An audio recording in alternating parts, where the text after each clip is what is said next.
Hello everyone, welcome back to my channel. आज की हमारी क्लास रहेगी वायुमंडल की संरचना और संगठन पर।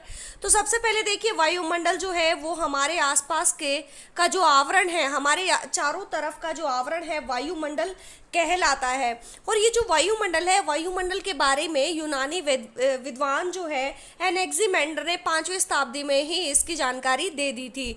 तो देखिए, वायुमंडल है, वायुमंडल का 99% भाग लगभग 32 किलोमीटर की ऊंचाई तक आ जाता है। वायुमंडल की ऊर्जा का प्रमुख स्रोत जो है वो सूर्य है। हमारा जो वायुमंडल है वो विभिन्न गैसों से मिलकर बना है और वायुमंडल में जो ऊर्जा का प्रमुख स्रोत है वो सूर्य है। जैसे जैसे आप वायुमंडल में ऊपर की तरफ जाते हैं तो हमारा जो वायुमंडल है, वायुमंडल का अधिकतर भाग 99% जो भाग है वो 32 किलोमीटर की ऊंचाई पर आ जाता है। अब देखिए, जो हमारा वायुमंडल है, वायुमंडल का संगठन अनेक गैसों से हुआ है। तो इस प्रकार की जो गैसें हैं, इसमें दो प्रकार की गैसें आती हैं, स्थिर गैसें और अस्थिर गैसें। स्थिर गैसों में देखिए, नाइट्रोजन आ जाएगी 78.1%, ऑक्सीजन आ जाएगी O2 20.94%, आर्गन आ जाएगी 0.93%, CO2 आ जाएगी 0.03%। आपको इनकी परसेंटेज भी ध्यान रखनी है।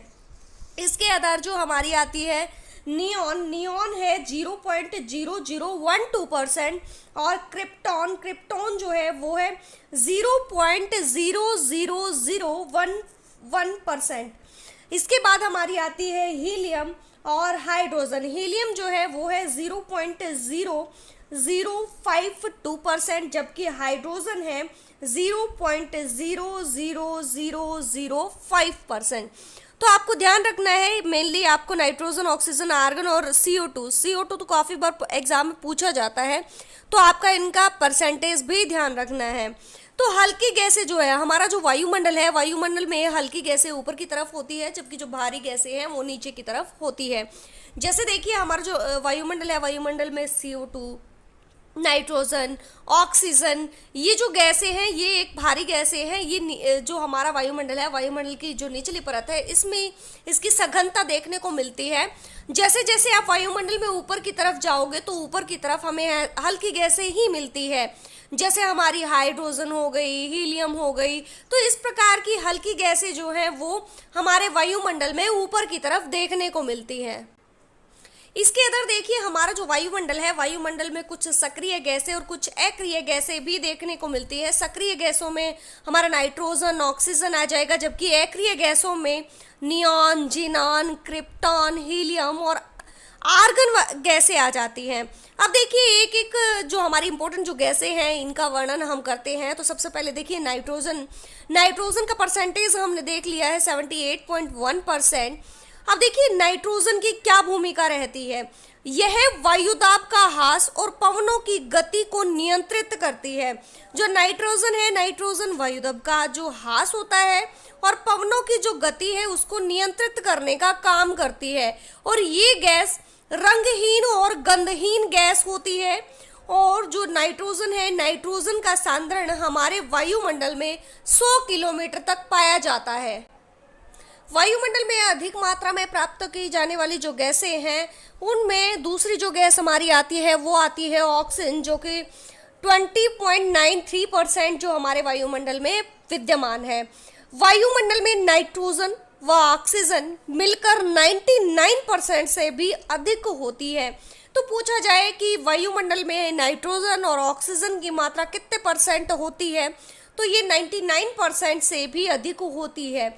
इसका सांद्रण हमारे वायुमंडल में 120 किलोमीटर तक पाया जाता है, जबकि नाइट्रोजन का जो सांद्रण है वो 100 किलोमीटर तक मिलता है और ऑक्सीजन का जो सांद्रण है ये 120 किलोमीटर तक मिलता है। जीवाश्म ईंधन जो हमारा है उसको जलने में सहायक होती है और 2000 साल लगते हैं इस गैस को दोबारा से बनने में। और जो पीली मिट्टी होती है, हमारी जो पीली मिट्टी है वो हाइड्रोजन प्रक्रिया से निर्मित होती है, ये भी आपको ध्यान रखना है।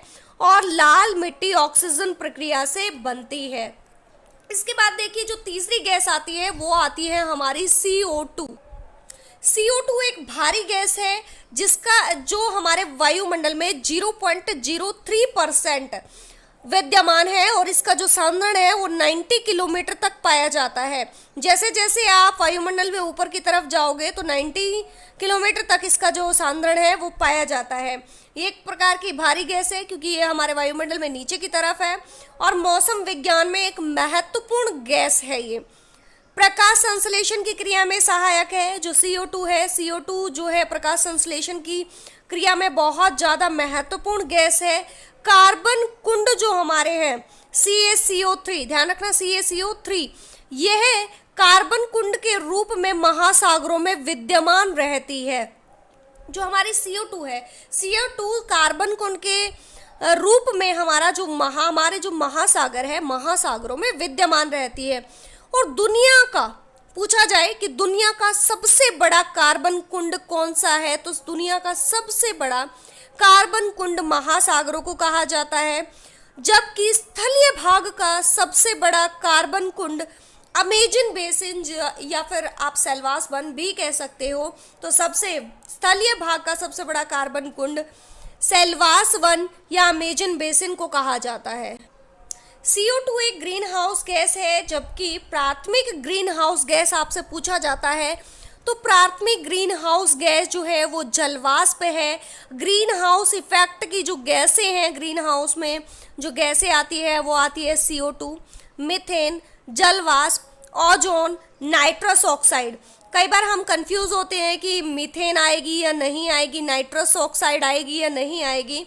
तो ग्रीन हाउस इफेक्ट की जो गैसें हैं उसमें CO2 आती है, कार्बन डाइऑक्साइड आती है, मीथेन आती है, जलवाष्प, ओजोन, नाइट्रस ऑक्साइड, ये ग्रीन हाउस इफेक्ट की गैसें हैं। इसके बाद देखिए जो हमारा ओजोन गैस है, ओजोन गैस O3 को बोलते हैं ओजोन गैस।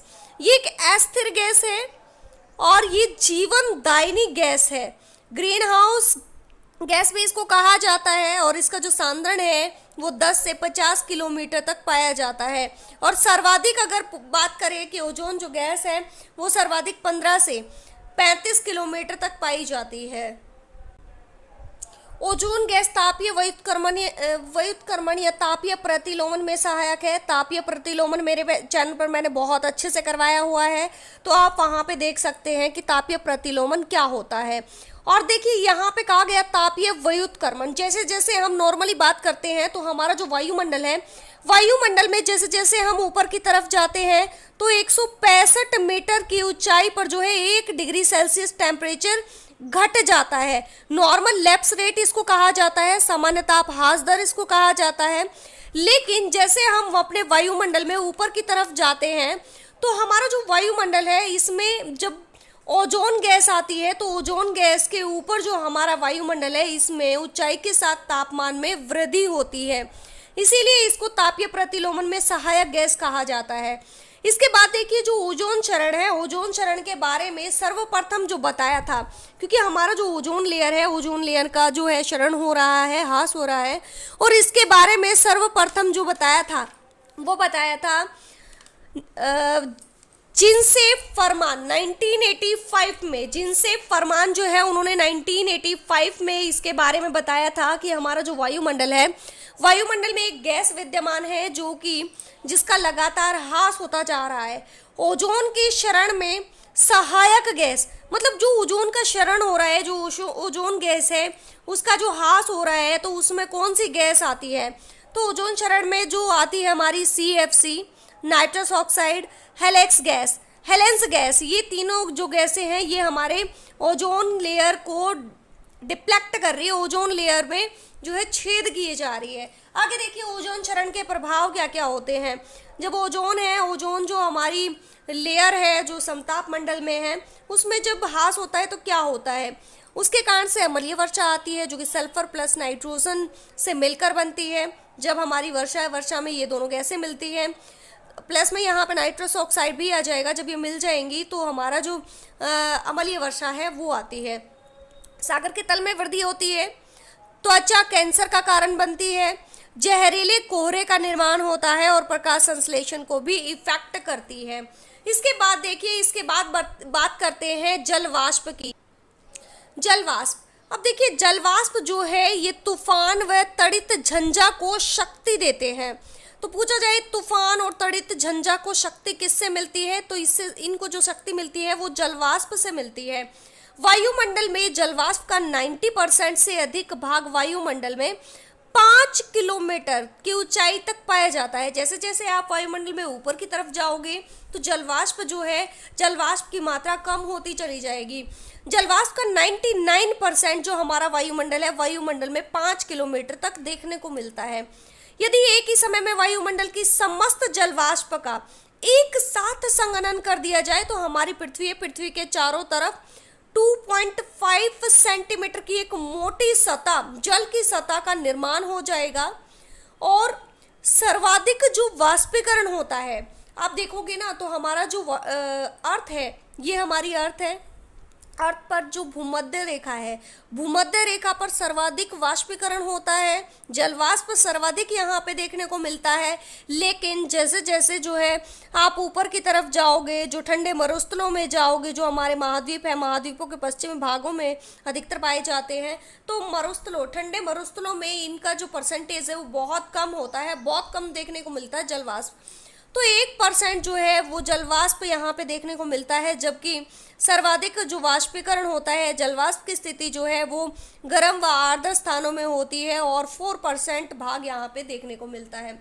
देखिए हमारा जो वायुमंडल है या जो हमारी अर्थ है, अर्थ पर जो भूमध्य रेखा है, भूमध्य रेखा पर प्रत्येक दिन 12 बजे के बाद 2 से 4 के बीच में यहाँ पे वर्षा होती है, क्योंकि 12 बजे तक वाष्पीकरण होता है, उसके बाद संघनन की प्रक्रिया होती है और प्रत्येक दिन जो है यहाँ पे वर्षा होती है। इसलिए यहाँ पे जो है मौसम आर्द्र, गर्म और आर्द्र पाया जाता है। तो यहाँ पे जो है जलवाष्प की स्थिति बहुत ज़्यादा देखने को मिलती है। इसके बाद आता है धूलकण। धूलकण के अंतर्गत जो हमारा ज्वालामुखी से निकली हुई गैस से, खेतों से उड़े हुए जो धूल है, रेत कण, ये सारे के सारे हमारे धूलकण में आ जाएंगे। और इन धूलकणों को ही आर्द्रताग्राही नाभिक कहते हैं। मोस्ट इंपोर्टेंट है कि आर्द्रताग्राही नाभिक किसको कहा जाता है, जो धूलकण है जो हमारे वायुमंडल में विद्यमान है उनको आर्द्रताग्राही नाभिक कहा जाता है। ये उपोष्ण व शीतोष्ण प्रदेशों में पाए जाते हैं जहाँ पे शुष्क हवा चलती है। सूर्य का नारंगी दिखना, हमारा जो सूर्य है, सूर्यास्त के समय, सूर्योदय के समय जो लालिमा दिखाई देती है, जो हमारा आकाश है, आकाश का रंग नीला दिखाई देता है, ये सारा का सारा जो है ये धूल कणों के कारण ही होता है। इसके बाद देखिए जो हमारा वायुमंडल है, वायुमंडल की संरचना किस प्रकार से हुई है। तो ये हमारा जो वायुमंडल है, वायुमंडल को कुछ लेयर्स में डिवाइड किया गया है, तो उन्हीं लेयर्स का हम अध्ययन करेंगे और ये लेयर्स ही हमारे एग्जाम में पूछी जाती है। ये एक फिगर देखिए, इससे आपको पूरा वायुमंडल जो है इसकी संरचना आपको कंप्लीट समझ आ जाएगी। तो सबसे पहले देखिए जो हमारा वायुमंडल है, वायुमंडल को विभिन्न लेयर्स में डिवाइड करते हैं। तो सबसे पहले जो हमारा वायुमंडल आप देख रहे हो, जिसमें हम बैठे हैं, बात कर रहे हैं या कोई एक्टिविटी कर रहे हैं, तो ये हमारा जो वायुमंडल है, वायुमंडल की सबसे निचली परत कहलाती है। तो हमारा जो वायुमंडल है, वायुमंडल की सबसे निचली परत जो है उसको क्षोभमंडल कहा जाता है और इसी क्षोभमंडल को ट्रोपोस्फियर कहते हैं। और ये जो ट्रोपोस्फियर है, इसका जो आर्थिक मतलब जो होता है या जिसका अर्थ होता है वो होता है मिश्रण का मंडल या मिश्रण का प्रदेश। देखिए जो हमारा वायुमंडल है, वायुमंडल में जितनी भी मौसमी संबंधी घटनाएं घटित होती है वो हमारे क्षोभमंडल में घटित होती है। जैसे बादल का बनना हुआ, चक्रवात का आना, ये सारी की सारी प्रक्रियाएं, बादल बनना, वर्षा होना, चक्रवात, प्रति चक्रवात, ये सारी की सारी अवस्थाएं जो हैं, धूल, आंधी, ये क्षोभमंडल में ही होती है। और जो क्षोभमंडल है ये हमारे वायुमंडल में विषुवत रेखा पर तो 18 किलोमीटर, जबकि ध्रुवों पर इसकी जो ऊंचाई होती है वो 8 किलोमीटर तक होती है। अब देखिए जो हमारा वायुमंडल है, वायुमंडल में जैसे जैसे आप ऊपर की तरफ जाओगे तो यहाँ पे 165 मीटर की ऊंचाई पर 1 डिग्री सेल्सियस टेम्परेचर घटता जाता है। तो इसको बोलते हैं normal lapse rate. Normal lapse rate की जो घटना है वो भी कहाँ पे देखने को मिलती है, क्षोभमंडल में देखने को मिलती है। जो हमारा क्षोभ मंडल है, क्षोभ मंडल में जो बादल बनते हैं वो बनते हैं पक्षाभ बादल। तो आपको ध्यान रखना है कि क्षोभ मंडल में जो बादल बनते हैं वो पक्षाभ बादल बनते हैं। और यहाँ पे जो टेम्परेचर है, हमारा जो वायुमंडल है, वायुमंडल का संपूर्ण वायुमंडल का 70% भाग जो है वो क्षोभ मंडल में ही पाया जाता है। तो ये बातें जो आपको ध्यान रखनी है। और क्षोभ मंडल जो है, क्षोभ मंडल का जो नामकरण किया था वो किया था टी जेरेस डी बोर्ट के द्वारा।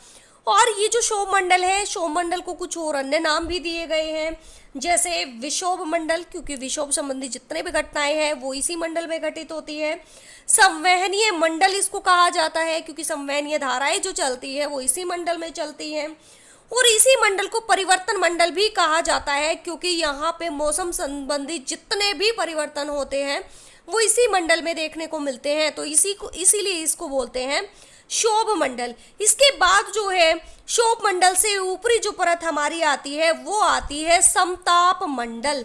समताप, जैसे आप यहाँ पे नाम से ही देख पा रहे हो, समताप। समताप का मतलब होता है यहाँ पे जो तापमान है वो सम रहता है। ये जो मंडल है इसमें तापमान जो है वो सम रहता है, लेकिन कुछ ऊंचाई तक। और जो हमारी ओजोन गैस है, ओजोन लेयर जो है वो इसी मंडल में पाई जाती है। और हमारे जो वायुयान उड़ते हैं ना वो भी इसी मंडल में उड़ते हैं। किसमें? समताप मंडल में। और इसी को बोलते हैं स्ट्रेटोस्फियर।